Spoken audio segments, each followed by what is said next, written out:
Ladies and gentlemen, hey, hi, how you doing? Welcome back to the channel. Thank you so much for stopping by. The conclusion of the last couple of years of each Call of Duty premium title that we've had has been its own kind of unique experience. A lot of what happens in the final few weeks of any given premium Call of Duty title is, I would say, largely dependent on when exactly the next Call of Duty title is releasing. We of course have had several sort of later releases in November. We've also recently though had some earlier releases in October, and of course this year with Black Ops 6, that's an October release as well. Meaning the final season, in specific this year with Season 6, ends up being cut a little bit shorter, as opposed to if the game were releasing in November, you might have a slightly longer Season 6 depending on when exactly the launch dates all shake out for all the seasons and everything precisely, right? But that does mean that this year we are seeing our final season here cut pretty short. And in fact, it seems like there is going to be no more significant updates for Modern Warfare 3 and Warzone, and the potential of a Season 6 Reloaded update is presumably canceled at this point. Now, like I said, year to year, this is kind of a strange time period because some years when a game is releasing in November, you won't have like a full-on Season 6 Reloaded update, but you'll have some more in-season updates. You'll have some slightly larger patches go live, you know, weeks after the final season launches. But this year, things are indicating that really we're just in kind of a cooldown period, if you will. And I wanted to expand more on why that is and what you should probably expect as we round out the Modern Warfare 3 and Warzone 3 content year.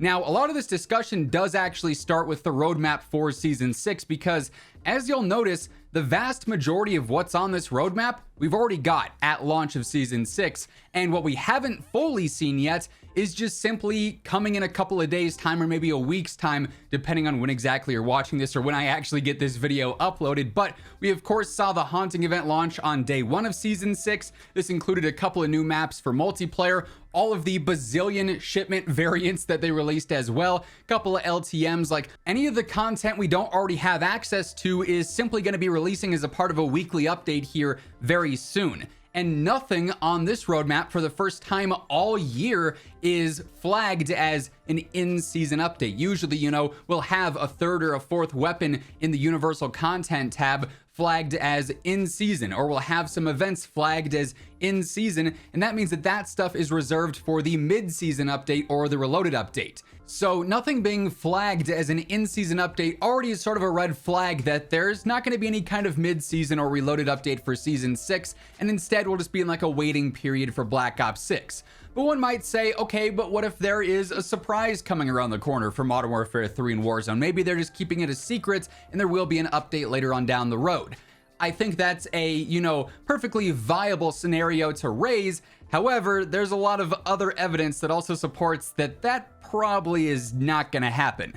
For instance, if you jump in game and boot up your menu and you go to your challenges for the weekly challenges this season, we still have some new aftermarket parts releasing. We still have a seasonal mastery camo that's like Halloween themed, kind of crazy looking. However, we only have 4 weeks worth of weekly challenges. It's going to be a couple more aftermarket parts and 1 weapon blueprint as well. Now, even in all the seasons prior, where yes, we'd get a look at some of the Reloaded content and the mid-season content, and even though that'll require a full-on new title update to take place and be added to the game, we still saw the preview of, oh, there was going to be 8 weeks in every single season. So even though we knew that we didn't have the leaks and we didn't have all the info on what weeks 5, 6, 7, and 8 were going to contain, we were still able to see them. This time around, though, it is a hard shutoff at week 4. That'll be the final set of weekly challenges for Modern Warfare 3 and Warzone. So again, sort of reiterating the fact that this is pretty much it for this content year. Plus, we also have a lot of event details already for Season 6, and all of this kind of lines up the same. For instance, everything going on with the Haunting is coming to a close on October 16th, which is admittedly a bit of a bummer. You know, you have all this Halloween themed stuff and it's all going to come to a close before Halloween, which is just kind of strange in my opinion. Like, I get that, yes, Black Ops 6 will be out by the time that Halloween rolls around, but even for Warzone, like, obviously there's still going to be a lot of players who won't buy Black Ops 6 at launch or maybe even ever, and they'll exclusively be free-to-play players on Warzone. You would think that at least for those people that are on Warzone still, they'd be able to have a Halloween event ongoing during Halloween, but nonetheless, the Haunting event comes to a close on October 16th. There's also a trick-or-treat candy hunt event, quite literally a Halloween-based event, that also comes to a close on October 16th. The Purgatory Island LTM comes to a close on October 16th. And then the MW3 Rewind event, which is supposedly known as like the wrap up, if you will, for Modern Warfare 3, surprise, surprise, comes to a close on October 16th. So we effectively have like an end date for Modern Warfare 3 and Warzone 3, and it is October 16th. So no Reloaded update, no mid-season update, and it seems like what we have previewed to us is it. I wouldn't really expect any major surprises, any special reveals for anything more for MW3 and Warzone, and rather all the new announcements, all the new reveals, blog posts, stuff like that is likely going to be related to Black Ops 6 in the form of intel drops, expanding on various things we already know, about the game and giving us more details on weapons or gunsmith or maps or movements or whatever else, or refining things from the beta and talking about what they're changing and updating from the beta to launch and various informative pieces like that. But just in case you're not fully convinced, we also have a lot of closing statements, if you will, from various different devs, including Tosh, who's one of the weapons and combat design people over at Sledge. So this would be someone who is, actively designing new weapons and talking about stuff like that. And he ended up posting on the tweet talking about Season 6 going live, saying, "That's a wrap from us. It's been an absolute pleasure bringing this game to our fans this year. Truly a dream come true for me to be able to contribute to this franchise as a designer. I can't imagine a better team to do it with. I hope you've liked all the weapons and aftermarket parts this year and what improvements we could make to movement and the combat experience. The future is bright, and I can't wait to share what we're working on next. Until then, much love." So that is essentially confirming, hey, this is the conclusion of new weapons, new aftermarket parts, all these various updates that would usually take place during a mid-season or during a Reloaded update.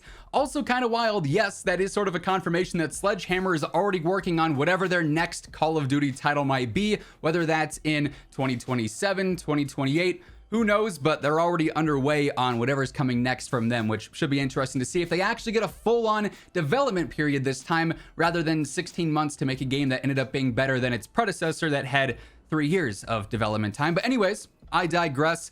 Modern Warfare 3, Warzone 3, it's basically now come to a close. We'll still have a couple of weekly updates, a couple of, patch note updates and different changes go out, I imagine, for a couple of things here and there. And of course, I'll be covering those right as they happen. So stay tuned for that alongside everything else going on in COD by hitting that subscribe button to make sure you're always in the know.